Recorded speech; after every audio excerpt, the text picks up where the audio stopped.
A man who dies rich dies disgraced. Words from a man who once had more wealth than anyone else alive. Andrew Carnegie donated millions to promote the arts, science, and education worldwide.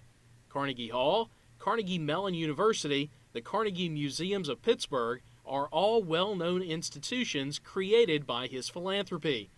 But there are others, smaller places that have a big impact on little communities. Libraries are just important, and I think it's a place, if you have a library in your community, you should at least visit that library at least twice a month. Houston, Mississippi has had a library since 1909 thanks to a Carnegie donation.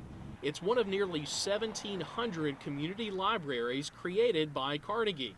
Of the 11 that were built in Mississippi, only 3 remain open as libraries. The oldest is in Houston. Normally you have to drag a child in, but not in our library. You normally have to drag them out, and I just love that feeling.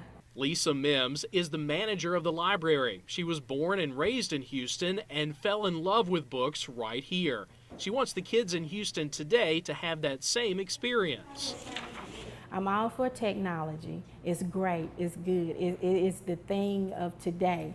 But I still feel like kids are kids and they need to actually feel a book, turn a page, smell it. A new generation is coming to the library, but that wouldn't have been possible if older generations hadn't saved it.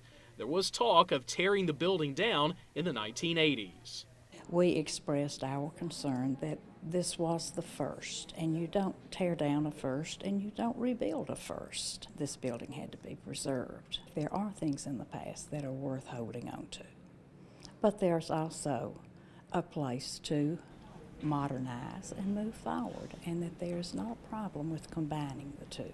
A computer lab was added, but the 6 original rooms remain, with a fireplace on each side of the building and a skylight just past the entrance, a signature of a Carnegie library. A library named for a man who had little money when he died, but left a rich legacy.